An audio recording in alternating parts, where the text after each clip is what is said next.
Alors moi, j'ai une commande de Marine Lehoux, avec qui nous avons travaillé. C'est cet après-midi d'échanger autour à la fois de la préservation de la santé des salariés. Je pense que c'est, on peut dire, un premier levier, vu le contexte, et qu'on nous a bien dépeint ce matin pour la Normandie. Et bien sûr, de parler de l'attractivité des métiers de l'accompagnement des seniors. C'est quand même le cœur du sujet de ce Silver Day. Et dans un dernier temps, nous allons voir bien sûr le volet de la prévention pour le bien vieillir des seniors, afin, je pense, là aussi c'est un levier important, de réduire sensiblement le besoin et le nombre peut-être de personnes à accompagner. Alors, on est parti pour 1 heure, voilà, et je remercie toutes les intervenantes et intervenants de nous avoir rejoints. Alors, j'ai le plaisir d'accueillir, alors par ordre alphabétique, je le précise, Julie Auclair pour la GIRC Arco de Normandie, Lucille Bigot de l'Association nationale pour le déploiement du service civique, Solidarité Senior, il faut tout dire, Cynthia Célestin pour la CARSAT Normandie, Céline Guillet pour France Travail, Juliette Joly pour l'ARS Normandie, Anne-Cécile Rick pour l'Agence de l'orientation et des métiers de Normandie. Et nous aurons également l'occasion d'avoir 2 témoignages. Donc Géraldine Brixtel pour le CCAS de la ville de Caen et Marie-Agnès Durand pour l'EHPAD de Corian au Havre. Voilà. Donc sans plus tarder, puisque le chrono est parti, moi je vous propose de découvrir un état des lieux réalisé par l'Agence régionale de santé de Normandie et qui est aujourd'hui commenté par Pierre Tsuji. Alors vous êtes directeur de l'attractivité des métiers, ça tombe bien, c'est le sujet du jour, et de la transformation numérique du système de santé pour l'ARS de Normandie. Alors, la transformation numérique, Pierre, s'il nous reste quelques minutes, on aura l'occasion d'en reparler à la fin de cette table ronde, puisque ça reste aussi un sujet, et c'est aussi un sujet d'un atelier. Donc, je vous passe le micro, Pierre. Allez, on va dire pour 10 minutes et soyons grand prince pour 5 secondes. Allez. Merci beaucoup, bonjour à toutes et à tous. Oui, effectivement, c'est une priorité, un sujet extrêmement important du point de vue de l'approche des questions de santé au sens large. L'attractivité des métiers du secteur, puisque, on va le voir rapidement, mais ce secteur connaît un renouvellement très important de ses professionnels et va connaître dans les années qui viennent un renouvellement probablement de l'ordre du quart ou du tiers, si on prend la décennie qui vient, avec du coup des dynamiques de croisement entre des besoins très importants, vous le savez bien, on l'imagine bien, et puis une offre de service qui va connaître un renouvellement profond de ces cadres et de ces professionnels. Alors, on peut faire un focus rapide, on va rester quand même dans le cadre des 10 minutes, je vous rassure, avec quelques chiffres pour se donner une idée de l'ampleur finalement du sujet. Sur notre région, on a donc un peu plus de 200 000 aujourd'hui professionnels qui travaillent dans le secteur, toutes prises en charge confondues. Sans entrer trop loin dans le détail, on peut dire que la grande majorité, à peu près 60%, se concentre sur les 2 départements du Calvados et de la Seine-Maritime, collant assez logiquement avec la répartition de la population. C'est quand même important de s'y arrêter rapidement parce que ça signifie aussi que derrière ces chiffres macro, on peut avoir des réalités qui divergent et évidemment des densités de professionnels qui sont plus ou moins élevées d'un territoire à l'autre. Et donc, au-delà de la simple répartition de la population, on peut aussi avoir à certains endroits des phénomènes de pénurie, par exemple. On ne va pas entrer plus loin dans le détail, mais on pourra éventuellement le faire en répondant aux différentes questions. Alors, c'est intéressant aussi de voir que ce secteur, du point de vue des professionnels qui l'animent, c'est un secteur qui est marqué par une forte féminisation. Sans surprise, vous me direz, mais c'est quand même important de regarder ce détail-là. On est sur un secteur où on a plus de 80% des professionnels qui sont des femmes, et donc avec des contraintes sociales, sociétales qui sont à prendre en compte aussi, eh bien, en termes d'organisation de la semaine de travail, de la vie au travail, évidemment, de la parentalité. Et ça, c'est très important quand on s'intéresse à l'attractivité et donc aux difficultés spécifiques d'une catégorie de professionnels. c'est aussi un secteur, je le disais en introduction, où on a une part des professionnels plus âgés qui est supérieure à la moyenne des autres secteurs d'activité. De plusieurs pourcents, c'est pas marginal. Et là, je vous ai mis des données préparées par mon équipe. Ce sont des données qui sont déjà un petit peu datées. C'est normal, hein, quand on fait une analyse, on est toujours un peu ex post. On a 1 an, 2 ans, 3 ans, avec des tendances qui ont plutôt tendance à s'accroître. Important et intéressant aussi à noter pour notre sujet du jour, on a une part importante de ces professionnels qui travaillent au sein de réseaux ou de structures, et notamment près de 20% qui sont au sein d'établissements, établissements sanitaires et médico-sociaux.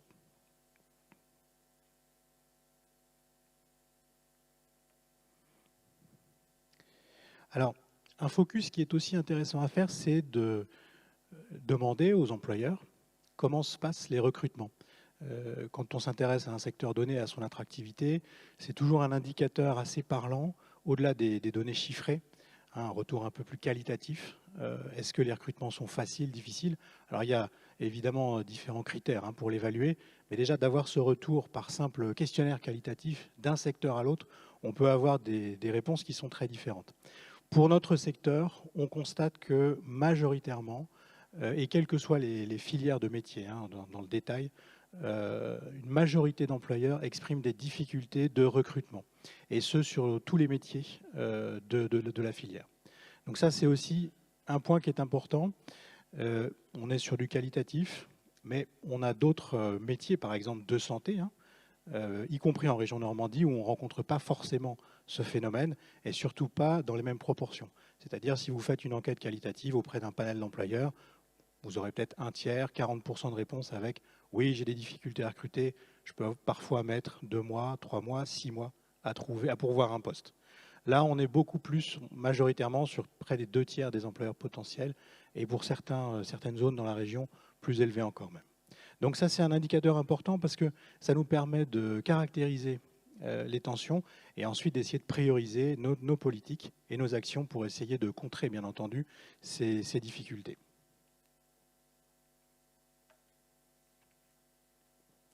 Alors, un point aussi qui est à noter, c'est que le secteur sanitaire et médico-social, il regroupe plusieurs filières, bien sûr. Aujourd'hui, on est au Silver Day. Et quand on s'intéresse à l'attractivité au sein d'un secteur, bien entendu, il faut caractériser aussi l'attractivité par filière. Et peut-être alors, un inconvénient finalement de notre secteur, c'est qu'on constate que parmi les demandeurs d'emploi en Normandie qui s'intéressent au secteur, eh bien, une grande partie s'intéresse au secteur de l'enfance ou de la petite enfance. Et donc ça, c'est aussi quelque chose qui est à prendre en compte, parce que ça peut être, au-delà des représentations, bien sûr, ça peut être un déficit qui joue auprès des employeurs pour arriver à trouver, on va prendre l'exemple d'une professionnelle, par exemple, qui est sur des prises en charge éventuellement avec un niveau de qualification plus tourné vers le nursing, par exemple. On constate qu'on a, pour les jeunes notamment, une majorité qui s'intéresse plus ou pour lesquels il y a plus de visibilité sur les métiers de la petite enfance, qui ont des besoins naturellement, mais comme c'est la même catégorie de professionnels potentiels qu'on veut chercher à attirer vers notre secteur, c'est une donne sur laquelle il faut travailler. Donc là, évidemment, aujourd'hui, je crois que c'est un des thèmes du secteur, un thème bien identifié, mais c'est important de le rappeler. Il faut toujours être vigilant et puis le prendre en compte quand on fait, par exemple, des campagnes de communication, quand on essaye de visibiliser le secteur, il faut l'avoir en compte.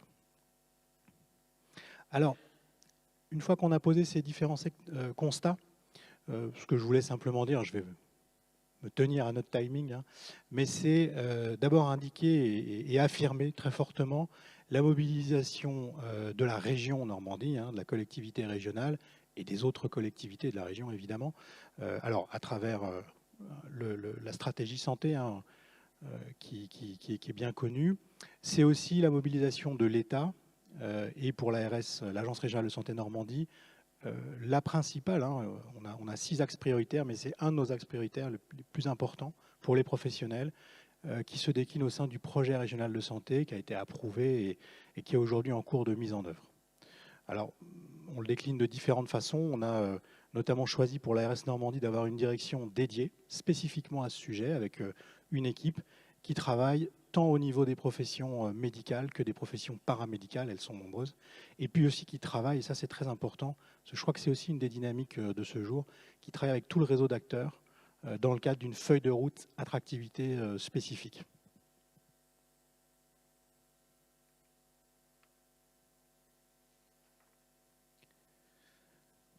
Parmi les axes pour lesquels on a identifié qu'il y avait un effort spécifique à faire, donc là on a l'ensemble de nos axes, mais moi je voudrais vraiment mettre le focus sur deux axes qui me semblent absolument majeurs. D'abord, c'est celui de la formation et de l'appui, de la construction des parcours professionnels. Pourquoi ?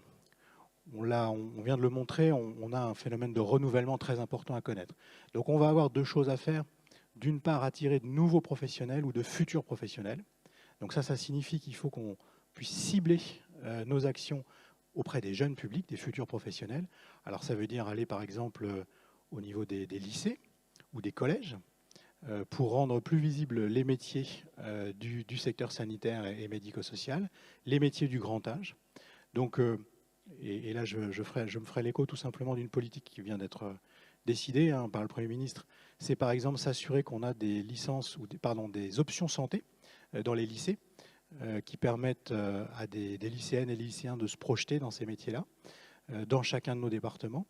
Et puis, évidemment, c'est un début, il faut construire plus. Donc ça, c'est très important, c'est d'abord se focaliser vers ce jeune public. Mais, et c'est aussi tout aussi important, c'est fidéliser nos professionnels qui sont dans le secteur pour qu'ils trouvent leur intérêt à rester dans le secteur, évidemment. Et je crois qu'on va parler tout à l'heure aussi des conditions de travail. C'est aussi un enjeu fort, naturellement. Le deuxième point qui est pour nous extrêmement important, je le mets en avant, c'est la santé et la sécurité. Aujourd'hui, on le constate dans nos échanges avec des représentants des professions, par exemple, le sujet de la sérénité au travail, le sujet de la conciliation entre la vie personnelle, les contraintes de la vie personnelle et la vie professionnelle est majeur. Et c'est ce que nous retourne énormément aujourd'hui d'employeurs et de représentants des professionnels. Que ce soit sur les fédérations de l'emploi, donc dans le secteur, mais qu'ils soient publics ou privés. Donc on identifie de plus en plus que pour nous, en tout cas en Normandie, ça c'est un sujet absolument majeur que les employeurs doivent prendre en compte. Alors avec bien entendu la contrainte d'organisation collective. Par définition, quand on est employeur dans le secteur, on est avant tout une organisatrice, un organisateur d'action collective. Donc il faut pouvoir concilier les deux.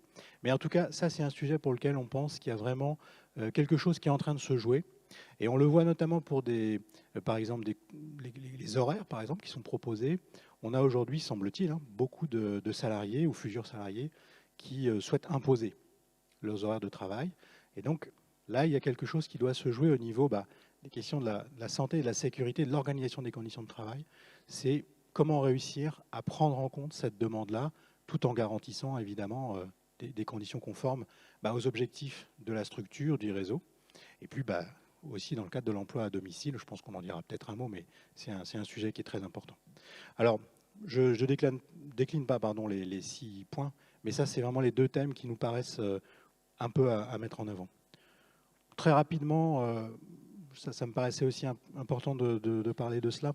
S'agissant de la formation, depuis 2000, alors là on a mis les chiffres sur le temps long, mais depuis 2019, il y a eu un effort très important qui a été fait au niveau national et au niveau régional pour accroître les capacitaires de formation. Donc ici, on a les diplômes infirmiers, mais on peut en dire autant pour les diplômes aides-soignants. On a à peu près augmenté de 20% sur les 5 dernières années le nombre de places offertes. Alors, c'est un effort à la fois national, bien sûr, mais particulièrement accru en région Normandie. Sans entrer dans le détail des chiffres, il y avait un objectif national fixé d'au moins 14% d'augmentation. Pour la région Normandie, on est plutôt sur 18 à 20%. Donc c'est quand même absolument considérable. Bien sûr, c'est plus de professionnels à venir, il faut le temps de les former, naturellement. On parlait de fidélisation, il faut que ces professionnels, une fois entrés dans le secteur, ils aient envie d'y rester, naturellement. Et puis, mais je pense qu'on en reparlera, je l'évoquais, il y a un croisement aussi de courbes, c'est-à-dire qu'il y a des besoins qui augmentent fortement, et il va falloir aussi que ces futurs professionnels puissent y répondre à ces besoins. Probablement que le nombre ne suffira pas, et donc il y a d'autres solutions qu'il faudra inventer et qu'il faudra trouver. Voilà ce que je pouvais dire très simplement Et donc, voilà, c'est ma conclusion. Au-delà de nos stratégies et au-delà de ces ressources, de ces professionnels qui sont là en nombre, il va y avoir aussi besoin de nouvelles organisations, de nouvelles manières de faire. Le nombre ne suffira pas. Voilà, et peut-être de nouveaux outils aussi, on pourra en dire un mot. Voilà un constat posé en quelques minutes. Et puis, bien sûr, à votre disposition pour répondre à vos questions. Merci Pierre, vous pouvez l'applaudir. Merci Pierre Tsuji pour tous ces éléments, ces graphiques qui démontrent bien l'ampleur on va dire peut-être quand même de la problématique d'aujourd'hui et surtout pour les prochaines années. Moi j'ai bien lu que 20% des actifs du sanitaire et social sont âgés de 55 ans et plus. On monte même à 27% dans le domaine de l'aide à domicile. Des chiffres quand même très conséquents, et qui seront bien sûr amenés à cesser leur activité au cours des prochaines années. Et j'ai lu aussi un problème d'image, peut-être aussi ce que vous avez appelé un déficit d'attractivité, et on est là justement, c'est toute la légitimité du Silver Day. Et comme vous l'avez bien souligné, moi j'aime bien le titre, il faut agir maintenant, avec la preuve, vous allez tous témoigner de ce que vous avez déjà mis en action. Et ça, c'est important pour trouver et construire ensemble des solutions concrètes. Et là aussi, on revient au sujet pour rendre les métiers et le secteur surtout plus attractifs. Mais je pense que le premier levier, c'est déjà de préserver et de fidéliser les salariés œuvrant dans l'accompagnement des seniors. Alors, il y avait le directeur de l'ARS ce matin, et il a parlé des métiers de l'humain. J'aime bien cette formulation. Et donc, pour en parler, je me tourne vers la CARSAT et en la personne de Cynthia Célestin. Alors, vous êtes ingénieure conseil, référente pour le secteur sanitaire et médico-social, service prévention des risques professionnels. Voilà. Alors, est-ce que vous pouvez déjà nous en dire un petit peu plus pour la Normandie? Ça représente quoi? Alors peut-être, pour resituer un peu le contexte, CARSAT Normandie, il y a 3 branches de la sécurité sociale qui coopèrent. Ce matin, vous avez vu dans la table ronde, il y avait l'assurance vieillesse qui était représentée, l'assurance maladie. Et donc aujourd'hui, moi je représente l'assurance maladie risque professionnel, effectivement. Nous sommes l'assureur des entreprises. On couvre en région Normandie 100 000 entreprises pour 910 000 salariés. Et donc nous couvrons la responsabilité civile de l'employeur et on indemnise les salariés ou leurs ayants droit victimes d'accidents du travail et maladies professionnelles. Et donc, si on règle un petit peu la focale sur le secteur médico-social. Alors, le secteur médico-social a deux particularités. La première, c'est que le médico-social est le secteur le plus sinistré en matière d'accidents du travail et maladies professionnelles. Un accident du travail sur 6 intervient dans ce secteur. Donc pour nous, l'assurance maladie risque professionnel, c'est une priorité de pouvoir accompagner ces établissements. La deuxième particularité, c'est qu'en termes de coûts en matière d'accidents du travail et maladies professionnelles, dans ce secteur, il y a une forme de solidarité. C'est-à-dire que, sans faire quelque chose de très complexe, en fonction du nombre d'accidents du travail et maladies professionnelles, une entreprise va avoir un taux de cotisation auprès de la sécurité sociale. Dans le secteur médico-social, ce taux en fait, est mutualisé. Les coûts en fait, sont mutualisés, donc il y a une forme de solidarité dans ce secteur. En contrepartie, c'est l'ensemble du secteur médico-social qui doit agir s'il veut faire diminuer ce coût généré par les accidents du travail et maladies professionnelles. Donc il y a bien deux versants. Une partie d'un point de vue des salariés qui sont les plus exposés à certains types de risques, et puis pour les employeurs, un coût qui peut être assez important si on n'agit pas. Alors on peut peut-être déjà annoncer qu'on peut vous retrouver sur un atelier à partir de 15h, je crois qu'il sera répété même une deuxième fois. Juste ici. Juste ici, voilà, sur un atelier qui s'appelle Prévention des risques professionnels dans le sanitaire et le médico-social, obligations et démarches. Alors, justement, quels sont les principaux risques pour ce secteur concernant les professionnels soignants ou aidants d'ailleurs? Oui, l'ensemble des professionnels. Alors, principalement, 80% des accidents du travail et maladies professionnelles concernent les troubles musculo-squelettiques et les lombalgies. Ensuite, on a tout ce qui est chute des professionnels, donc soit chute de plein pied, chute de hauteur. Et puis de plus en plus, on l'a évoqué aussi ce matin, des risques psychosociaux qu'on retrouve de plus en plus. Donc ce sont bien les 3 principaux risques. Concernant les troubles musculo-squelettiques, on est sur soit des situations de transfert de résidents, d'usagers, lit fauteuil, lit essentiellement, mais aussi en soulevant, portant un usager. On parle aussi beaucoup des chutes des résidents. Un résident qui chute, le salarié va forcément, s'il n'a pas d'aide technique, le soulever. Ça aussi, ça génère des accidents. Donc voilà, un peu un panel de situations qui peuvent être présentes. Ouais, les principales situations. Alors, qu'est-ce qu'on peut préconiser par rapport à ces risques? Alors, concrètement, en fait, dans ce secteur, il y a plein de solutions qui existent et elles ont été éprouvées. Généralement, nous, ce qu'on préconise aux entreprises qu'on accompagne, c'est vraiment de structurer de manière méthodologique les démarches qui sont mises en œuvre et puis de façon cyclique, c'est-à-dire qu'on agit, mais il faut toujours se remettre en question et voir si on peut apporter des améliorations à ce qui a été mis en place. Donc, d'une part, c'est déjà d'identifier en fait justement ces situations qui peuvent qui génèrent actuellement des accidents ou qui peuvent générer des accidents du travail. En choisir une ou deux, prioriser, les analyser de façon méthodique et approfondie pour justement identifier des actions à mettre en place, qu'elles soient organisationnelles, qu'elles soient techniques ou même humaines, donc par de la formation par exemple. Et une fois tout ça mis en place, pouvoir évaluer et justement du coup après repartir sur une autre boucle, peut-être identifier d'autres situations de travail et puis continuellement se remettre en question. Pour moi, il y a 3 facteurs clés de succès à cette démarche-là. D'une part, un engagement fort de la direction de l'établissement. Ensuite, l'implication des salariés à cette démarche. Il faut qu'il y ait une équipe pluridisciplinaire et que chacun puisse se prononcer, même proposer des actions de prévention. Et enfin, la troisième, je l'ai évoqué à plusieurs reprises, évaluer ce qui a été mis en place pour pouvoir s'améliorer.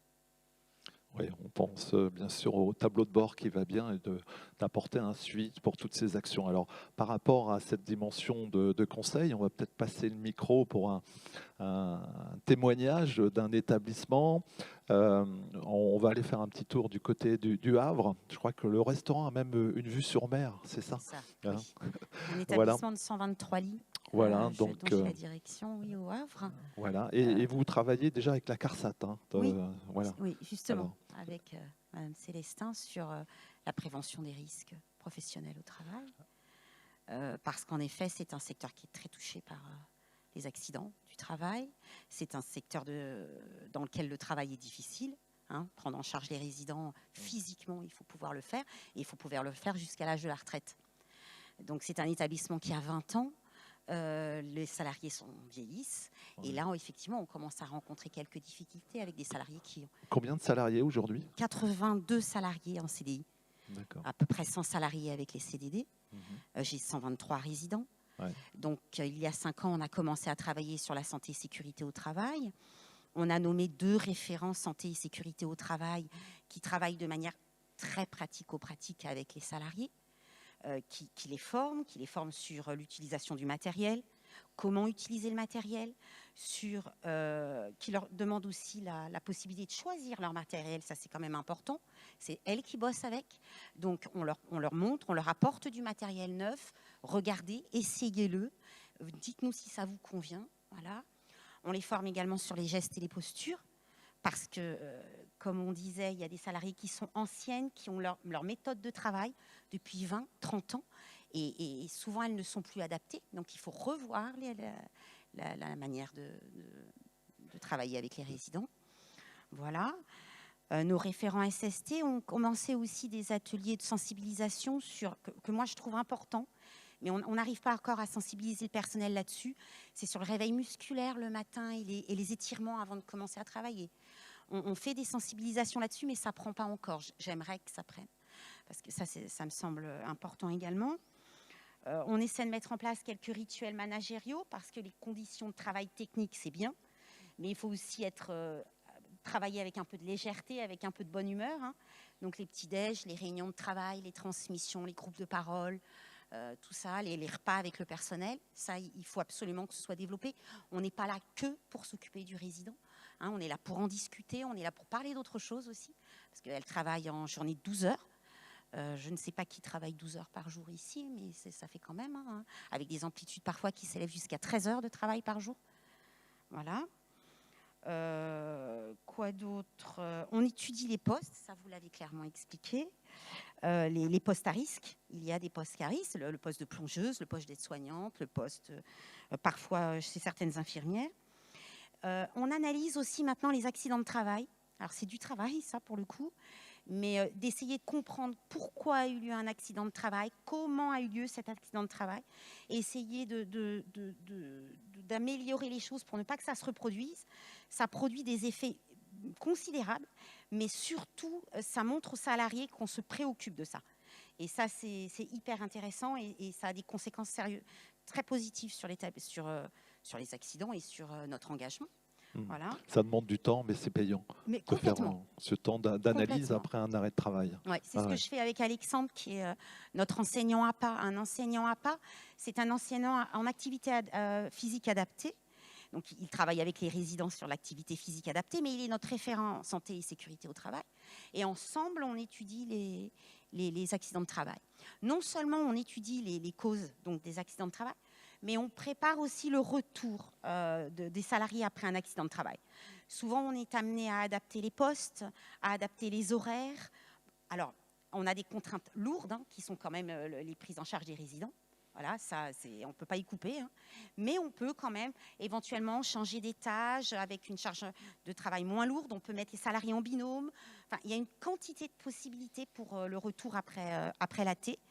Et on travaille là-dessus. Ça marche aussi très bien. Pareil, le salarié, du coup, reprend plutôt avec plaisir et surtout avec confiance parce qu'il sait qu'on va tout mettre en place pour que ça fonctionne. Et se sent accompagné d'une certaine façon et il reprend confiance. Ça. Un des mots-clés peut-être de réussite du management. Alors justement, on parle du management, comment vous les avez impliqués, votre équipe, justement, parce que je pense que c'est une des clés de réussite. Il faut embarquer tout le monde un petit peu. Alors déjà, il y a eu ces 2 référents-là qui ont été nommés, mais avant ça, je crois qu'il y a une volonté, c'est un état d'esprit. Enfin, on doit se préoccuper. Ça, c'est essentiel dans ce milieu-là. C'est-à-dire qu'on doit se préoccuper des salariés avec lesquels on travaille. On doit se préoccuper de leur charge de travail, on doit se préoccuper de la pression, parce que le travail doit être réalisé dans un temps donné. Donc ça met une certaine pression. Il faut faire baisser cette pression-là et faire en sorte que tout se passe bien pour l'ensemble des salariés. Mais il faut aussi et surtout, je crois, connaître ces salariés. C'est pas possible à ce jour qu'un employeur ne connaisse pas parfaitement ses employés. Enfin, quand on dit bonjour le matin, on dit sérieusement bonjour. On voit en 2 secondes si un salarié est fatigué, s'il a des soucis ou s'il y a quelque chose qui le contrarie. Déjà, là, à la base, on peut déjà avancer sur la santé et sécurité au travail des salariés, c'est sûr. Et c'est vrai qu'en 5 ans qu'on travaille sur la santé et sécurité au travail, on voit la différence. On ne recherche pas de poste dans notre établissement. Tous les postes sont pourvus. Il n'y a quasiment pas d'absentéisme. Il y a assez peu d'AT. Il n'y a pas de turnover. Il y a une ancienneté de 9 ou 10 ans, je crois. 9 ou 10 ans d'ancienneté dans un EHPAD, c'est beaucoup. C'est beaucoup. Ouais. Et donc, oui, ça fonctionne. Je crois que ça fonctionne. Par contre, ça demande un temps considérable. Mais il ne faut pas lâcher, il faut y aller. C'est pour ça que c'est important de travailler à plusieurs dessus, parce que quand il y en a un qui n'a pas le temps ou qui est un peu fatigué, il motive l'autre. Là, on est 3-4 à bosser là-dessus. C'est vraiment un travail d'équipe. Exactement, voilà. avec tous les chefs de service. Okay. Voilà. Tout ça pour un établissement qui a aussi une contrainte forte de continuité de service. C'est quand même 7 jours sur 7, 24 heures sur 24. Ouais. Voilà. Exactement. Donc, pas oublier les équipes de nuit, vous voyez. Bien sûr, aussi, c'est pour ça. Voilà, et puis tous les services annexes, je crois, la lingerie, la blanchisserie, la restauration. On a adapté des postes en restauration aussi. Il ne faut pas oublier les autres services.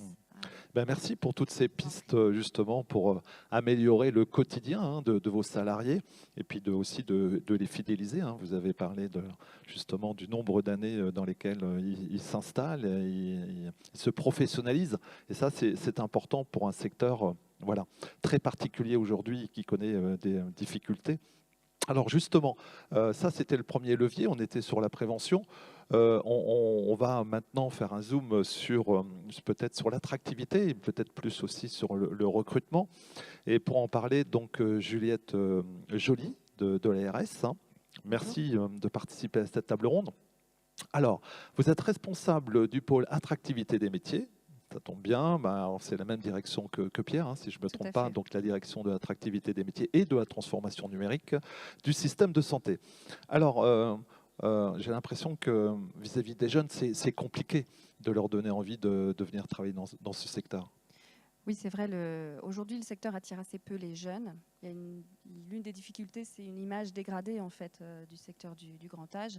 Il y a eu différentes crises, dont la crise Orpea, qui aujourd'hui a laissé une image. Pardon. Comme ça, c'est mieux. Qui a laissé du coup une image de métier aux conditions de travail difficiles. Donc, ils attirent peu aujourd'hui ces métiers-là, et en particulier les jeunes. Et c'est vrai qu'il faut soigner du coup l'image du secteur. L'importance, la première chose à faire, c'est évidemment de soigner les conditions de travail et de mettre en place des conditions au quotidien qui sont favorables et qui fidélisent. Mais on va travailler aussi sur une image, sur l'image du secteur, sur comment est-ce qu'on parle du secteur et des métiers. Et en ce sens, du coup, le ministère de la Santé et France Travail, du coup, ont travaillé du coup sur une plateforme qui s'appelle prendresoin.fr, qui va mettre en ligne du coup des vidéos promotionnelles, des portraits métiers qui sont assez détaillés et qui ont pour but de valoriser un petit peu nos métiers. Et en région Normandie, du coup, l'ARS travaille aussi sur des portraits métiers qui sont réalisés avec des professionnels, des vrais professionnels de la santé de la région, afin de valoriser donc, ces métiers-là, mais également afin de valoriser les territoires de la Normandie. C'est des dispositifs qui vont être rendus accessibles à l'ensemble de nos partenaires, à l'ensemble des établissements. Tout le monde peut les utiliser en fait comme support pour promouvoir leur métier ou leur établissement au sein d'événements de la région. C'est déjà accessible. Les professionnels peuvent déjà visionner ces portraits métiers, tout ça. Les portraits sont déjà en ligne en fait sur la chaîne YouTube de l'ARS. D'accord. Donc ils peuvent déjà être utilisés. Alors pour l'instant, il n'y en a que 2. C'est un début. C'est un début, voilà, on y travaille. Donc pour l'instant, on a un médecin généraliste et un dentiste qui représente l'Orne. On est en train de tourner avec un aide-soignant de la Manche, de mémoire. Et puis, on est en recherche d'un profil. Le prochain portrait métier, ce sera une sage-femme. Donc, on va faire pas mal de métiers comme ça. Mais globalement, c'est vrai qu'on remarque que toutes les tentatives en fait, de mener des campagnes de communication à destination des jeunes, elles fonctionnent, mais pas forcément sur la cible jeune. Et du coup, il ne faut pas oublier, en fait, au-delà des jeunes, que peut-être la meilleure cible, c'est celle aussi des personnes en reconversion. En fait. Oui, c'est vrai. Ça peut être certainement une cible intéressante. Ouais. Alors, est-ce qu'il existe des aides financières, des dispositifs pour accompagner les établissements, justement pour travailler sur l'attractivité? Alors oui, parce qu'en plus, on sait que dans le secteur du grand âge, on a des établissements qui ont souvent des tensions budgétaires, des situations financières qui leur laissent peu de manœuvre.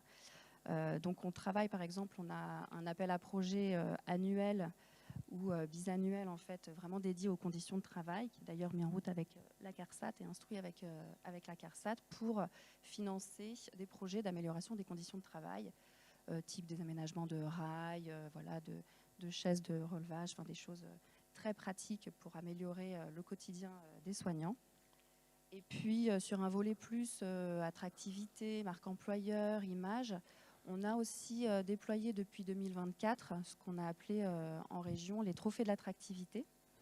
Donc il s'agit en fait de 10 projets qu'on va financer à hauteur de 10 000 € qui ont pour but d'améliorer l'attractivité, donc soit d'un métier, soit d'un établissement ou soit d'un territoire. On n'impose pas le format, chaque établissement est libre de connaître et de maîtriser, de savoir ce qui est le plus adapté en fait, pour sa propre situation. Mais voilà, en fait, il nous semble que chacun pourra essayer de trouver une solution pour attirer. Et est-ce qu'on a des exemples concrets justement par rapport à ces trophées de l'attractivité? Qu'est-ce qui a pu... Alors, l'année dernière, on a effectivement eu un établissement, donc un groupe d'EHPAD qui a choisi de faire financer une démarche globale de création d'une marque employeur avec diagnostic, comité de pilotage, des actions, etc. On a un autre établissement qui avait choisi d'ouvrir ses portes pour des journées de sensibilisation à destination d'étudiants pour travailler vraiment sur le partage des bonnes pratiques, et puis attirer aussi du coup les professionnels dans leur établissement.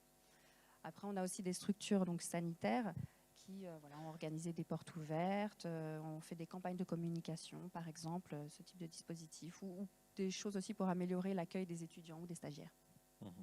Et comment vous pouvez justement aider les structures pour organiser des événements? Ce n'est pas toujours simple sur le volet suggestion, communication. C'est vrai que ce n'est pas toujours simple d'organiser des événements. Alors, je pense qu'il faut se reposer avant tout sur les partenaires, parce qu'en fait, dans tous les territoires, il y a beaucoup de partenaires qui peuvent agir au quotidien, qui font des choses pour le secteur. Il y a de nombreux événements. Donc, il y a le salon, par exemple, de l'orientation et des métiers de l'agence de l'orientation. Il va y avoir des dispositifs un petit peu sur pas mal de territoires. Et puis, on pense aussi à France Travail, évidemment, qui a des agences bien réparties sur l'ensemble du territoire et qui est aussi là pour accompagner justement les établissements dans leur recherche de personnel qualifié. Merci. Alors justement, vous parlez de France Travail. Vous avez déjà fait la transition. Céline Guillet, vous êtes directrice d'agence France Travail à Falaise. C'est ça. Voilà, c'est et ça. vous venez Bonjour tout à spécialement. Merci à vous, parce que je sais que la journée est très chargée. Alors, juste une petite question concernant sur cette image un petit peu dégradée du secteur médico-social, etc. Est-ce que vous le ressentez aussi, cette difficulté sur le secteur de Falaise? Alors, sur le secteur de Falaise, et moi j'interviens en plus au titre de France Travail sur le Calvados, et je suis le référent métier de l'humain, comme le disait le directeur de l'ARS ce matin, pour l'ensemble des agences du Calvados. Donc en fait, oui, on constate effectivement une difficulté de recruter et d'attirer effectivement, alors soit des jeunes, soit des personnes en reconversion sur les métiers de l'humain. Je vais parler un peu plus largement des métiers de l'humain à chaque fois. Donc en fait, nous, on travaille sur 3 champs qui correspondent aux 3 missions de France Travail. L'une des premières missions, c'est d'être l'outil statistique du gouvernement. Et à travers cet outil statistique, c'est vrai qu'on travaille très en proximité avec le conseil régional pour construire et co-construire le plan régional de formation, puisque c'est le conseil régional qui a le champ d'intervention de la formation et de l'orientation. Donc nous co-construisons le plan de formation. Le conseil régional finance les formations sanitaires et sociales. Et nous allons chercher les demandeurs d'emploi en reconversion pour leur proposer de venir sur ces formations. On a par exemple bientôt une entrée d'animateurs en gérontologie, des auxiliaires de vie familiale. Donc des entrées très régulières et à différents niveaux. Donc c'est ce qui est intéressant, c'est qu'on peut toucher finalement des personnes avec un niveau initial de formation très large. Notre deuxième mission, qui est la plus connue, c'est l'accompagnement, bien sûr, des demandeurs d'emploi dans leurs projets. Donc pour ça, effectivement, il faut aussi que les conseillers connaissent parfaitement les métiers et les formations qui y amènent. Donc je vais vous prendre un exemple très concret de partenariat. Cet après-midi, nous avons une personne du service RH du CHU de Caen qui présente via un webinaire à nos conseillers France Travail la formation d'aide-soignante, d'ambulancier et de régulateur médical. Moi, ça fait 22 ans que je travaille d'abord à la NPE, puis à Pôle emploi, puis France Travail. Régulateur médical, c'est un métier que je ne connais pas en fait. Donc c'est aussi toujours se re-questionner sur les métiers pour pouvoir en parler le mieux possible aux employeurs et aux demandeurs d'emploi. Et notre troisième mission, c'est d'aider les employeurs à recruter. Donc là, c'est pareil, beaucoup d'actions que l'on met en place. On n'a pas préparé notre duo, mais moi, j'ai contacté effectivement le groupe d'EHPAD qui a remporté les trophées de l'attractivité de l'ARS pour connaître effectivement leurs bonnes pratiques. L'idée étant de pourquoi pas proposer effectivement un temps d'échange avec des recruteurs de notre territoire, avec des EHPAD qui sont représentés sur notre territoire, sachant que l'équipe qui a gagné le trophée est dans le sud, du côté de Montpellier. Moi, je suis allée les chercher pour avoir la petite carte qui va bien et pouvoir démultiplier sur le territoire. Justement, sur les immersions professionnelles, est-ce que c'est vraiment la clé du succès? C'est quelque chose qui est le plus efficace, le plus parlant pour les demandeurs? Exactement. En fait, nous, notre but, c'est de se dire, au-delà des compétences, alors bien sûr, dans les métiers de l'humain, beaucoup sont accessibles sur des diplômes d'État. On ne devient pas médecin du jour au lendemain, on ne devient pas infirmier sans un diplôme d'État. Néanmoins, il y a toute une gamme de métiers qui sont accessibles avec des qualifications ou des compétences qui peuvent s'acquérir sur le terrain. Et puis aussi, on peut rentrer finalement sur un poste et évoluer dans son métier. Ça, c'est super important. Donc nous, ce sur quoi on joue maintenant le plus, c'est vraiment sur les qualités professionnelles et la rencontre. Donc l'immersion professionnelle, c'est un formidable moyen de faire découvrir un métier ou une structure, une façon de travailler, des bonnes pratiques à un demandeur d'emploi ou à une personne en reconversion et de convaincre que oui, mon établissement prendra soin de vous, par exemple, ou oui, les conditions de travail à domicile, c'est quelque chose qui pourrait vous correspondre par rapport à vos impératifs familiaux. Donc ça, il faut savoir que chez nous, 7 demandeurs d'emploi qui font une immersion professionnelle trouvent un emploi dans les 6 mois qui suivent. Pas forcément dans la structure où ils ont fait leur immersion, mais en tout cas, voilà, c'est vraiment un outil qui a fait ses preuves. Et puis, on développe de plus en plus des manières de se rencontrer différentes. Je pense au Stade vers l'emploi où on constitue avec des ligues de sport des ateliers sportifs. Donc, moi, par exemple, à Falaise, je vais en avoir un le 24 juin sur la thématique du ping-pong. On constitue des équipes anonymes, demandeurs d'emploi, recruteurs. On fait les exercices, on s'amuse, on se connaît, on repère qui a une posture de leader, qui va bien écouter les consignes, etc. Et une fois qu'on a repéré ses qualités pro, on tombe les masques et on passe par une case job dating un tout petit peu plus traditionnelle. Et vous m'aviez parlé aussi d'un escape game aussi. Alors voilà, on travaille beaucoup en partenariat avec... Vraiment, on a une gamme de partenaires énorme sur les métiers de l'humain. Donc, il y a un escape game qui est mis en place par la Fédération des employeurs à domicile pour faire découvrir les métiers de l'aide à domicile. Donc, moi, ce que j'ai fait, c'est que j'ai fait passer mes conseillers d'abord le 23 mai sur l'escape game pour qu'ils puissent en parler au mieux aux demandeurs d'emploi qui ont participé mardi 10 à l'escape game. Et ça a été vraiment un très bon moment avec... voilà. 10 participants, 2 participants qui sont vraiment repartis convaincus, et 2 sur 10, ça peut sembler peu, mais c'est déjà voilà, une marche vers et un pas en avant. Très bien, écoutez, merci. Merci. D'autres idées d'animation peut-être? Je ne vais pas vous Il y a un frustrer. super quiz aussi avec l'Opco Santé. Ah oui, le quiz. Là, voilà, Ouais. donc un peu finalement sur le même thème que le Stade vers l'emploi, sauf que moi, vous me parlez de basket ou de ping-pong, je vais dire, oh, j'y vais pas. Et là, on est plutôt sur un format un peu jeu télé, où effectivement, les questions évidemment concernent les métiers de l'humain. On ne va pas vous parler de sport ou de musique. Mais voilà, et on est sur un même système d'anonymat, recruteur, candidat. On joue, on se découvre et après, on se rencontre plus sérieusement autour d'un recrutement. Parfait, merci à vous. Je vous propose de passer le micro à Anne-Cécile Rick. Alors, à côté, un partenaire un peu aussi important aux côtés de France Travail, donc l'Agence régionale de l'orientation et des métiers de Normandie. Voilà. Alors, un peu la même question, quelles sont les actions, parce que je crois qu'aujourd'hui, il faut être dans le concret, menées en Normandie pour valoriser justement tous ces métiers, pour les rendre plus attractifs? Oui, alors peut-être pour contextualiser, pour ceux qui ne nous connaissent pas, l'agence elle a été créée en 2020 suite à la loi de 2018 sur la liberté de choisir son avenir professionnel qui a confié aux régions la compétence sur l'orientation et l'infométier. Donc dans le paysage, vous avez vu apparaître cette agence qui a été créée par la région. Et nous, vous imaginez, notre boulot au quotidien, c'est de valoriser l'ensemble des métiers et des formations sur le territoire et de les rendre attractives. Bien évidemment, on ne peut pas être expert dans tous les métiers. Donc, heureusement, on s'appuie sur des partenaires qui le sont.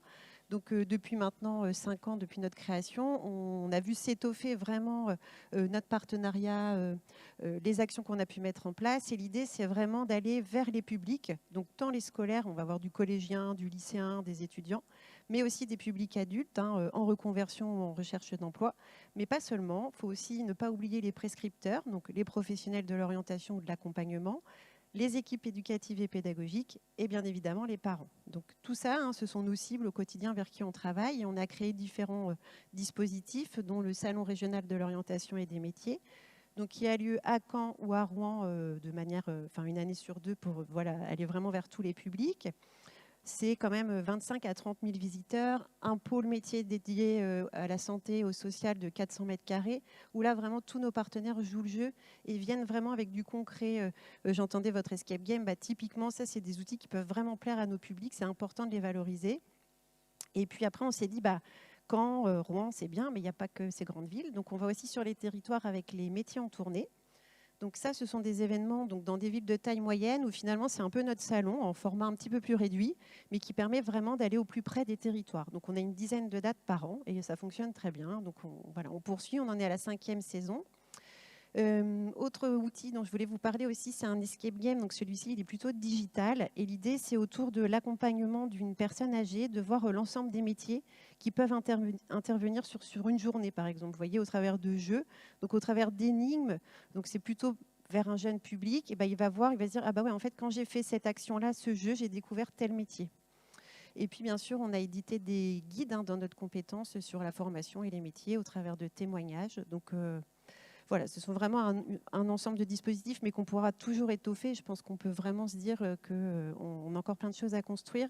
Et puis aussi, une nouvelle action qu'on va mener, donc 5 et 6 décembre de cette année, au Havre, le Festival Normand Durable donc sur les métiers de demain. Donc je rejoins ce qu'on s'est dit depuis ce matin sur les métiers de l'humain, les métiers des transitions. On va avoir un pôle qu'on va appeler Mieux Vivre. Et là, vraiment, j'aimerais qu'on valorise les métiers autour de l'accompagnement, autour du bien vieillir, pour montrer que ce sont des métiers à impact, avec une forte valeur. Pourquoi on crée ce festival? C'est que nous, au quotidien, entre le salon, les métiers en tournée, on est au contact des jeunes. Et vraiment, s'il y a quelque chose qui ressort, et vous l'avez tous entendu, même chez vous, c'est qu'ils ont besoin d'avoir des métiers porteurs de sens. Et je suis sûre qu'en passant par cette valeur, on pourra aussi les attirer vers ces métiers. Voilà un petit peu un court panel de ce qu'on peut faire. Très bien. Et j'imagine qu'on peut retrouver toutes les dates sur votre site, tout ça. Voilà, pour l'année 2025. Merci à vous. Je vous propose, vous voyez, c'est très organisé. Vous vouliez rajouter quelque chose? Je pense que je voulais juste rajouter, je pensais qu'il y avait une autre question. Comme vous êtes là, on a une plateforme Destination Métier qui met en relation donc, les employeurs, les professionnels avec les publics. Vraiment, on compte sur vous, allez vous inscrire. Des fois, c'est juste un mail, c'est un appel, c'est un petit contact. Il y a les dispositifs aussi de stage. Donc là, il y a les secondes, mais aussi les troisièmes. C'est 5 jours. Voilà, on fait des stages collectifs où on partage. Nous, on s'occupe de trouver plusieurs établissements pour partager justement la charge d'accueillir ces jeunes stagiaires qui ne sont pas très opérationnels. Mais vraiment, il faut qu'on tous on joue le jeu de les accueillir. Voilà, c'est juste non, mais c'est important. Je pense que vous avez raison. La voie des stages est certainement une bonne solution pour donner envie aux jeunes de découvrir des métiers. Et c'est des stages relativement courts, mais c'est vrai que ça demande du temps, mais je pense que ça peut être payant sur le long terme. Merci beaucoup. Voilà. Et bien justement, les jeunes, on va parler de l'Association nationale pour le déploiement du service civique Solidarité Senior. Et c'est Lucie Le Bigot qui va nous en parler. Alors, en quelques mots, vous pouvez développer un petit peu le concept? Oui, bien sûr. Déjà, merci de nous accueillir ici. Le service civique, c'est un dispositif d'État qui date de 2010 et qui permet aux jeunes de 16 à 25 ans, jusqu'à 30 ans pour les jeunes en situation de handicap, de s'engager dans une thématique d'intérêt général. Il en existe plusieurs, la santé, la culture, le sport, le cinéma, mais également la solidarité. Et donc, nous, notre association, elle a pour objectif d'essayer de porter ce dispositif qui rassemble 2 générations qui finalement se côtoient assez peu et pour lequel il y a besoin d'un accompagnement et d'être présent pour faire le lien entre des jeunes qui vont être recrutés sur des critères uniquement de motivation et de savoir-être et des structures du grand âge qui accompagnent des personnes parfois fragiles et pour lesquelles on a plutôt tendance à recruter des personnes diplômées et expérimentées. Et ça match avec les jeunes? Ça marche très très bien. Écoutez, depuis 2021, donc date de création de l'association, on a 20 000 jeunes qui se sont engagés sur des missions de service civique à destination des seniors au bénéfice de 400 000 personnes. Pour ce qui concerne la Normandie, cette année... C'est bien de régionaliser un petit peu les chiffres. Oui, tout à fait. Mais c'est aussi pour montrer la portée du dispositif.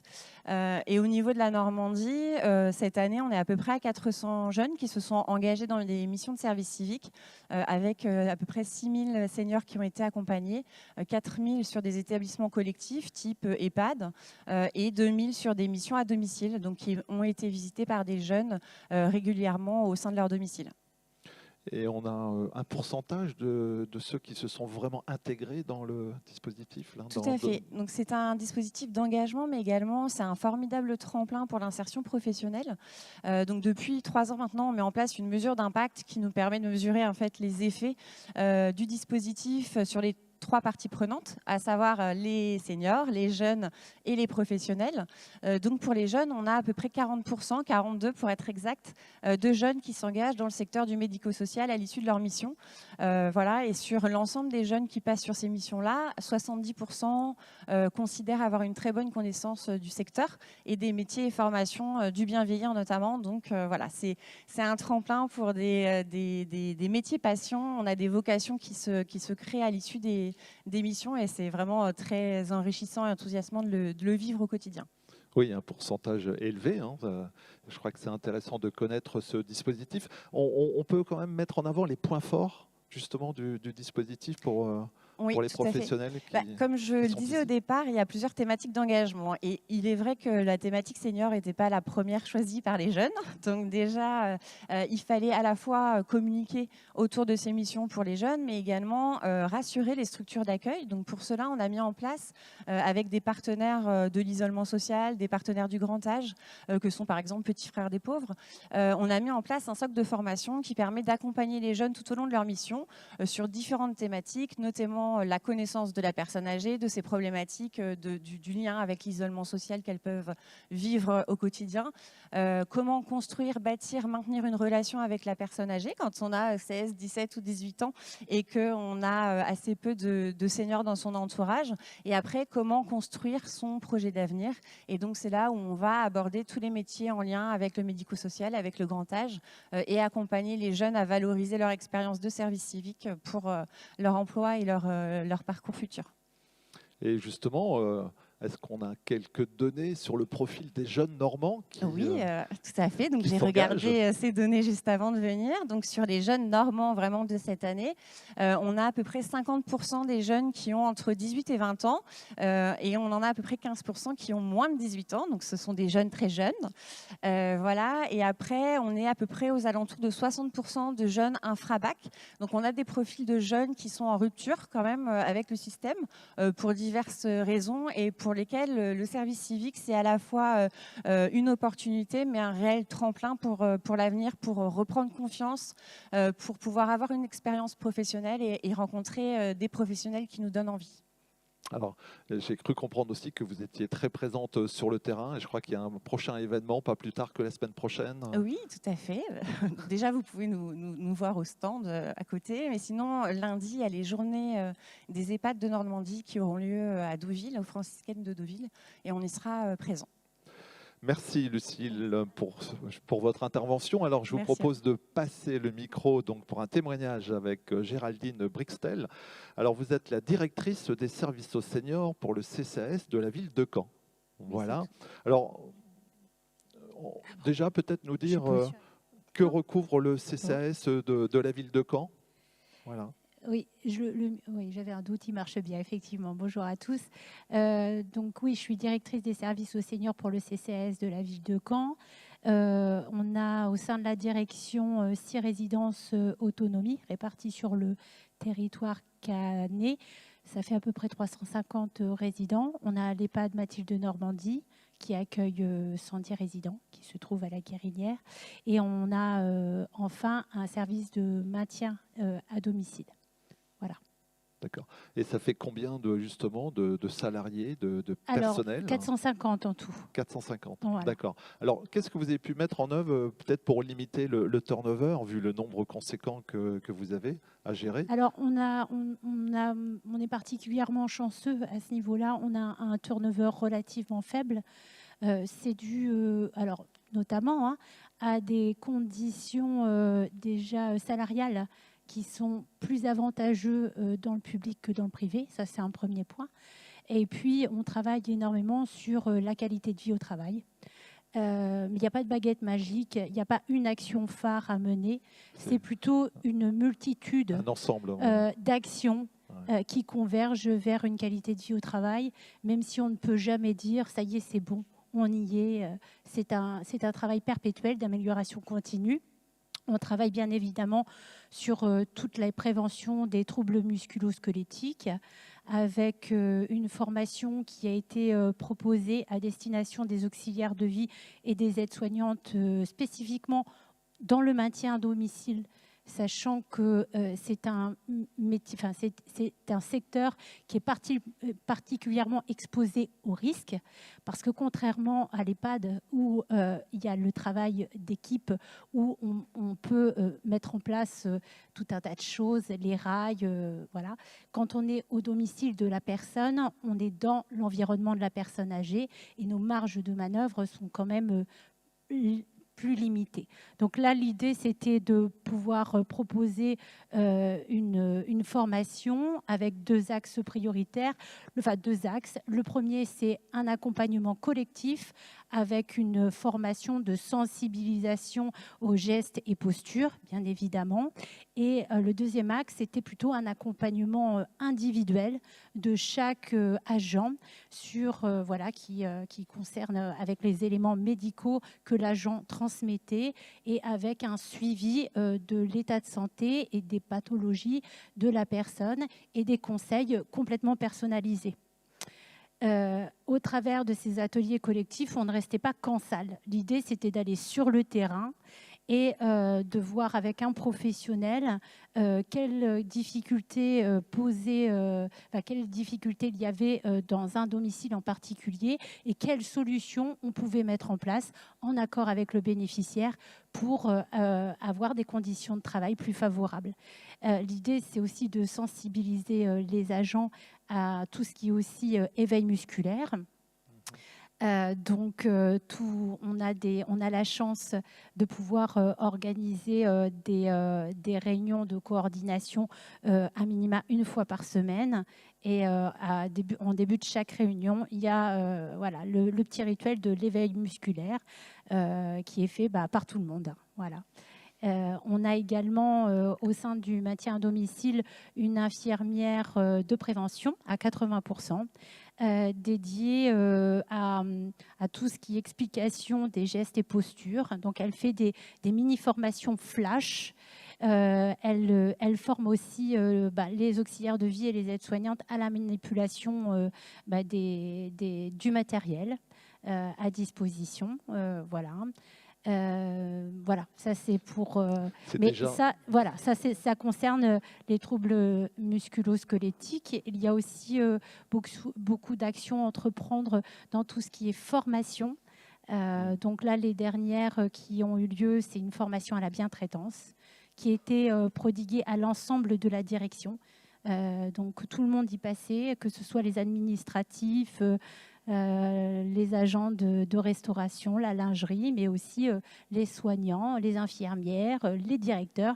Tout le monde était en formation avec une formation quand même plus poussée à la bientraitance à destination des soignants, mais avec un socle commun pour avoir une culture commune, un partage commun sur le sujet de la bientraitance. Vous allez me dire quel lien avec le fait de limiter le turnover. Moi, je pense que quand on a une culture commune, quand chacun à sa place donne du sens à son action et reste centré sur l'humain, c'est dans ce cas-là qu'on arrive aussi à ce que les agents ils soient bien à leur poste et ils y restent et ils n'ont pas envie d'aller voir ailleurs. On a également des formations sur les analyses de pratique, où là, il n'y a plus de chef. Les agents se retrouvent entre eux avec un animateur qui est extérieur, qui n'a pas pour vocation à divulguer les propos des agents et qui travaille sur les bonnes pratiques. Et c'est aussi l'occasion pour les agents d'exprimer leurs difficultés au quotidien. Et je pense que c'est aussi important d'avoir ces temps-là de réunion entre pairs et d'évoquer ces difficultés et aussi de pouvoir écouter certaines collègues sur les conseils qu'elle peut donner sur moi, quand je suis face à telle situation, voilà ce que je pense, voilà comment je réagis. Donc ça, c'était tout un panel d'actions intéressantes pour la qualité de vie au travail. J'imagine que vous êtes aussi quand même confronté à un moment pour développer l'attractivité sur le volet recrutement. Qu'est-ce que vous mettez en action ? Alors sur le volet recrutement, on a un partenariat vraiment très étroit avec France Travail. On a un référent dédié qu'on rencontre régulièrement. on a souhaité vraiment lui expliquer, parce qu'on a divers métiers au sein de ma direction. Donc là, vraiment, l'idée, c'est de faire passer les messages sur ce qu'est une auxiliaire de vie, ce qu'est une aide-soignante, quels sont les profils qu'on recherche, les compétences qu'on recherche. Et on a vraiment accentué sur le savoir-être. Pour nous, c'est vraiment essentiel. Ça passe aussi par une bonne maîtrise de la langue. Voilà, c'est auxiliaire de vie. Pour le grand public, c'est encore un métier qui est très méconnu, qu'on assimile beaucoup à des travaux ménagers. Et ce qu'on essaie de faire passer comme message, c'est qu'une partie très infime du travail et que le savoir-être est presque, c'est une vocation. Hein. On ne peut pas être dans ces métiers-là pour l'alimentaire. Ou alors ça dure qu'un temps. Et donc l'idée, c'est vraiment qu'on ait une relation de confiance avec ce référent France Travail, être assuré sur la compréhension de nos attentes et tout ce que expliquait Madame, on le vit au quotidien avec notre partenaire, c'est-à-dire que on a fait, alors je ne sais pas, je vais pas, les termes vont pas être très bons, mais voilà, les petits parcours sportifs où on ne sait pas qui est employeur, qui est en recherche d'emploi. On a aussi des ambassadeurs des métiers. Je parle beaucoup des métiers à domicile parce que c'est là où on a le plus de difficultés à être attractif parce qu'on est travailleur isolé. On doit utiliser son véhicule personnel et souvent, en plus... Ouais. Forcément, on doit avoir le permis. Et ça multiplie les barrières à l'accès à l'emploi. Et donc voilà, on fait tout ce travail-là. On va aussi accueillir des chercheurs d'emploi en immersion. Ils vont vivre avec nous ce que sont ces métiers-là. Voilà, alors on travaille avec France Travail, on a des outils, on travaille aussi avec les outils numériques, Hublot, Indeed, et on travaille aussi beaucoup sur l'attractivité de nos métiers. On a des ambassadeurs qui reconstituent des messages très, très poignants sur leur métier, sur la beauté de leur métier. Ils s'expriment très bien. On a une jeune professionnelle, ambassadrice, et un homme. Donc ça fait plaisir aussi d'avoir des hommes qui est très expérimenté, qui a eu une vie avant d'être auxiliaire de vie et qui explique tout son parcours professionnel. Et ça a donné l'objet d'un podcast. Et l'idée, c'est que pour l'instant, ce podcast, il est resté en interne à la collectivité de Caen. C'est de le diffuser sur notre intranet pour susciter aussi peut-être des vocations en interne, puisqu'il y a quand même 4000 agents. Donc, c'est faire témoigner, en tout cas pour l'instant. J'aimerais bien que ce soit diffusé à un plus large public. Plus grande échelle éventuellement. En tout cas, c'est une excellente idée. Merci pour juste, je voudrais ajouter que c'est vraiment je regrette d'être toute seule parce que c'est un partenariat avec mon collègue qui est responsable de la sécurité et la qualité de vie au travail. Oui. Et on travaille vraiment en étroite collaboration au quotidien ensemble. Et j'aurais bien aimé aussi qu'il ait l'opportunité d'expliquer tout ce qu'il fait pour soutenir notre activité. Et voilà, c'est pas que la D2S, c'est aussi un gros travail de partenariat avec le responsable de la qualité de vie au travail. Voilà. Écoutez, merci. On prend note éventuellement de l'inviter peut-être au Silver Day 2026. En plus, ça se déroulera dans l'Orne, mon département de cœur. Donc, il sera le bienvenu pour témoigner, comme vous venez de le faire maintenant. Et vous êtes bien sûr ambassadrice du CCS. Là, vous parlez de témoignages. Et ça, c'est important. Justement de concilier des témoignages de professionnels justement avec tout ce plan d'action qui peut donner envie à plein de personnes de vous rejoindre.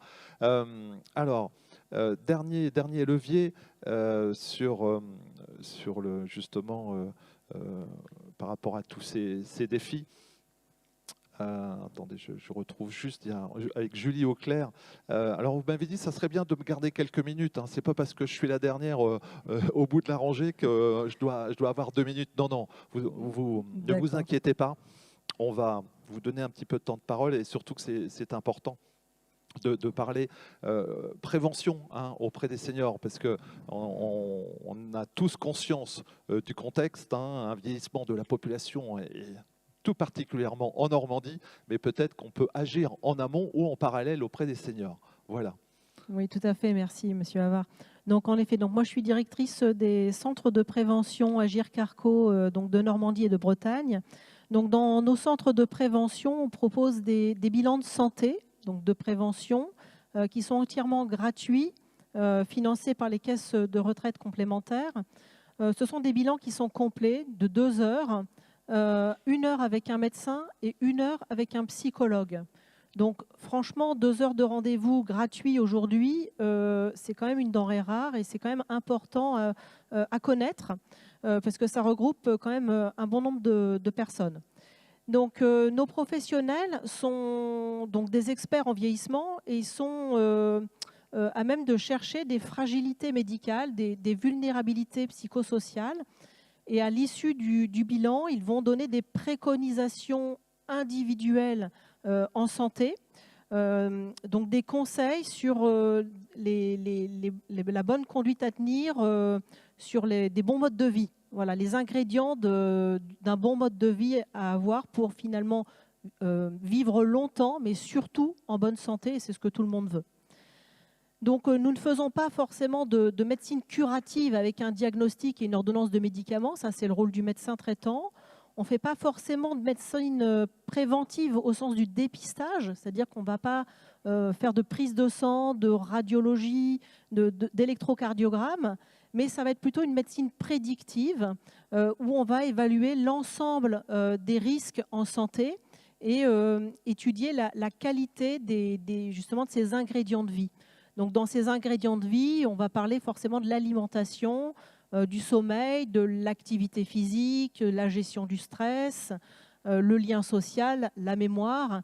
Donc voilà, donc tous ces ingrédients de vie, finalement, mis bout à bout, lorsqu'on prend de bonnes habitudes. On peut gagner de l'espérance de vie, c'est ça ? On peut gagner de l'espérance de vie, voilà. Donc il y a des études qui ont montré que, notamment en luttant contre l'agisme, on peut gagner 7 ans et demi d'espérance de vie. Il y a même une autre étude que j'ai lue là, au moment de Roland-Garros, justement, puisqu'ils en parlaient.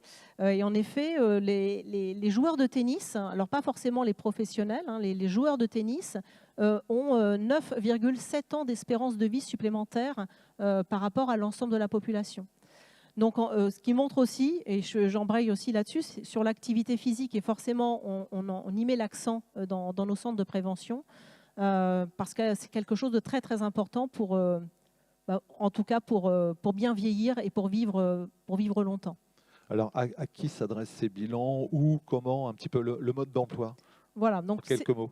Tout à fait. Donc, ces bilans s'adressent aux personnes de plus de 50 ans, cotisants de l'Agir Carco, donc on va être encore actifs, bien sûr, mais également pour les retraités de l'Agir Carco, également pour les conjoints, quel que soit leur statut, et également pour les aidants familiaux des ressortissants de l'Agir Carco, et là, cette fois-ci, quel que soit l'âge. Même si, aujourd'hui, c'est vrai qu'on ne voit pas beaucoup, on ne va pas voir d'aidants de 20 ans, mais on pourrait. Mais on peut voir vraiment les aidants, quel que soit leur âge. Donc, nos centres de prévention sont situés donc, pour la Normandie sur Rouen et sur Caen. Et nos équipes sont amenées donc, à se déplacer pour faire des bilans au plus proche de la population. Donc, l'équipe notamment de Caen se déplace sur Saint-Lô, encore un petit peu sur Alençon, mais ça risque peut-être de s'arrêter sur la fin de l'année. Et puis, l'équipe de Rouen va se déplacer sur Évreux et sur Le Havre. Nous pouvons également faire ces bilans en distanciel, parce que bien sûr, ces bilans s'adressent à tous les Normands. Parfois, on est très loin d'un centre de prévention, donc c'est difficile.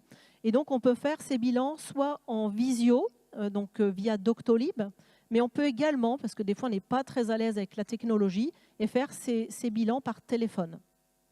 Mais si on a un médecin traitant, on peut se dire, bon, ça suffit peut-être, on n'a peut-être pas obligé de prendre rendez-vous, un rendez-vous supplémentaire. Alors, en fait, nous sommes complémentaires du médecin traitant. C'est-à-dire que c'est un plus. Vous comprendrez bien que quand vous prenez rendez-vous chez le médecin traitant, vous avez un quart d'heure, 20 minutes devant vous. Vous y allez pour soit un renouvellement de traitement, soit pour avoir justement un diagnostic, parce que vous souffrez de quelque chose. Nous, on va aborder en 2 heures de temps, finalement, tout ce dont on n'a pas le temps d'aborder avec le médecin traitant. Donc, le bénéficiaire va avoir un compte-rendu. On lui propose d'envoyer un compte-rendu en plus résumé pour le médecin traitant, parce qu'il n'a pas beaucoup de temps. Ici, le souhaite, bien entendu, ce n'est pas obligé, mais ça peut être une aide pour le médecin traitant pour ensuite se dire, ah bah oui, bon, il y a peut-être un rappel de vaccin à faire là, oui, peut-être il faudrait voir un spécialiste pour telle ou telle chose. Donc ça permet des fois de débrouiller un petit peu et d'aider aussi dans la démarche de soins le médecin traitant. Merci Julie Auclair. Alors je propose à Pierre qui a eu l'honneur, entre guillemets, d'ouvrir cette table ronde, peut-être de la conclure avec un... Alors on va peut-être repasser le micro voilà, directement. Merci Julie. Voilà, de dire un mot sur la transformation numérique. Je crois qu'on ne peut pas aborder ce point, sachant qu'il y a un atelier juste après. Mais en quelques mots, qu'est-ce qu'on peut dire justement de l'impact? On parle beaucoup d'intelligence artificielle ou assistée. Je ne sais pas comment on peut le qualifier, mais je pense que c'est un point important. Oui, effectivement. Alors, on l'a vu à travers tous nos témoignages. On a un enjeu fort d'attractivité pour le secteur et de fidélisation des professionnels. Et on l'a un peu esquissé, il y a un enjeu de renouvellement avec un peu un croisement négatif entre la courbe des besoins qui va énormément augmenter dans les années qui viennent, que ce soit à l'institution ou au domicile, et puis les ressources disponibles. Même en renouvelant, on va avoir un effet démographique qui est implacable. Alors, il y a des solutions. On a évoqué beaucoup de solutions humaines. Et il y a aussi des solutions techniques. Certaines ont été esquissées. Je dirais qu'il y a 3 grands domaines pour lesquels on peut trouver des solutions grâce à la technologie. Le premier domaine, c'est la coordination du parcours et de la réponse apportée aux besoins de la personne. Ça peut être des solutions qui servent à coordonner les professionnels entre eux ou entre elles, leur intervention. Donc on pense par exemple aux toutes les informations médicales ou autour du soin qui concernent la personne. Donc, pour les structures sanitaires, c'est le dossier patient. Pour les structures médico-sociales, le dossier usager, peu importe la terminologie. Pour la population générale, c'est mon espace santé, donc c'est le dossier patient de la sécurité sociale. Peu importe. Là, on peut dire que l'impact, c'est d'une part le développement de ces solutions-là. Et à ce titre, il faut quand même souligner que le secteur enregistre un vrai retard par rapport au secteur sanitaire, au sens strict. Il y a eu un sous-investissement pendant de nombreuses années, pour plein de raisons, financières, professionnelles, stratégiques. Et aujourd'hui, ce retard est en train d'être rattrapé grâce à la mobilisation des structures et aussi, évidemment, la mobilisation des financeurs.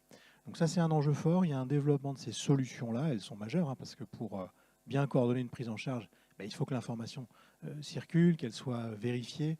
Je vais dire, pour donner un exemple tout simple, mais si vous êtes à domicile, vous avez besoin de l'intervention d'une infirmière, d'une aide à domicile, d'un portage de repas, du médecin traitant qui va pouvoir suivre l'état. Il faut que toutes ces informations, elles ne soient pas sur des post-it ou données verbalement, il faut qu'elles soient tracées, etc., etc.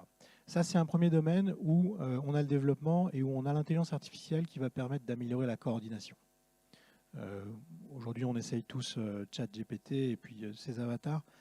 Ces solutions-là, derrière, disons, cette façade-là, il y a l'usage d'intelligence artificielle qui peut être très efficace pour coordonner la conservation et la transmission de ces informations-là.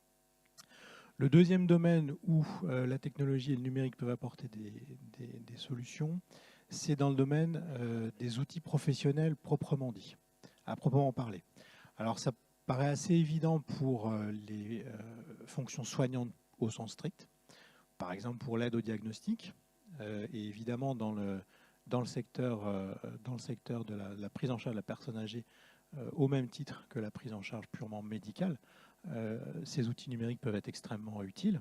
Comment, par exemple, pour coter la perte de dépendance d'une personne ou surveiller la perte de dépendance d'une personne.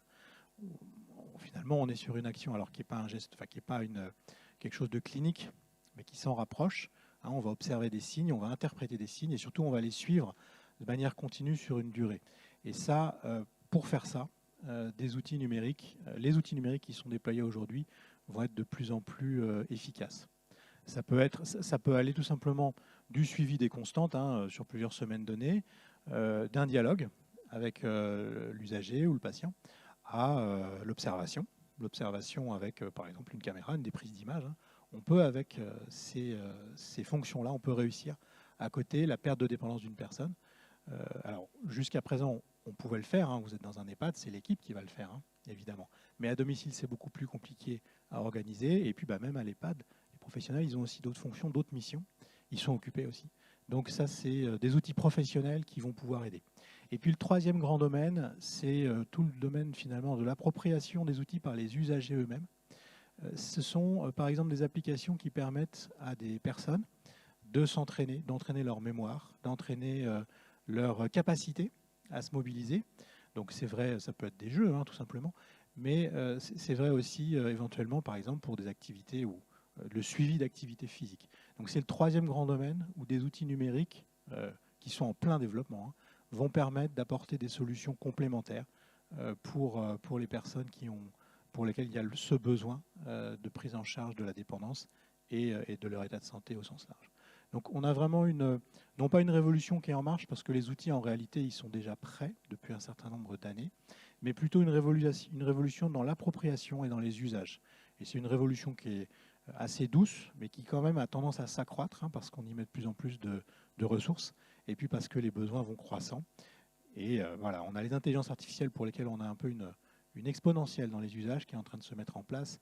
Et donc je pense que dans les années qui viennent, nos professionnels vont connaître sur le terrain des usages de plus en plus intenses, et aussi sans doute, et ça c'est intéressant, des usages qui n'étaient pas imaginés jusqu'à présent. C'est un secteur d'innovation très important.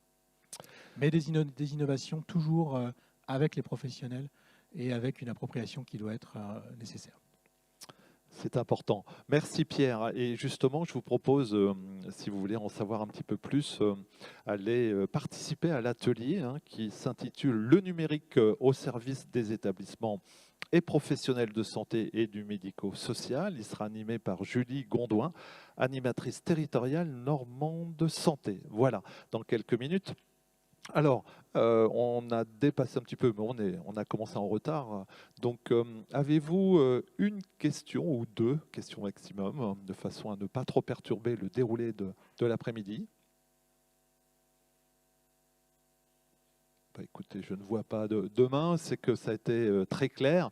Alors, moi, je voudrais surtout dire un grand merci donc à Julie Auclair, à Lucille Bigot, Cynthia Célestin, Céline Guillet, Anne-Cécile Ric, Juliette Joly et à Pierre Tsuji pour votre présence, vos témoignages, et je vous invite à aller participer aux ateliers. Et puis je crois vers 16h, 16h30, voilà, il y a le mot de la fin de la présidente du Gérontompol.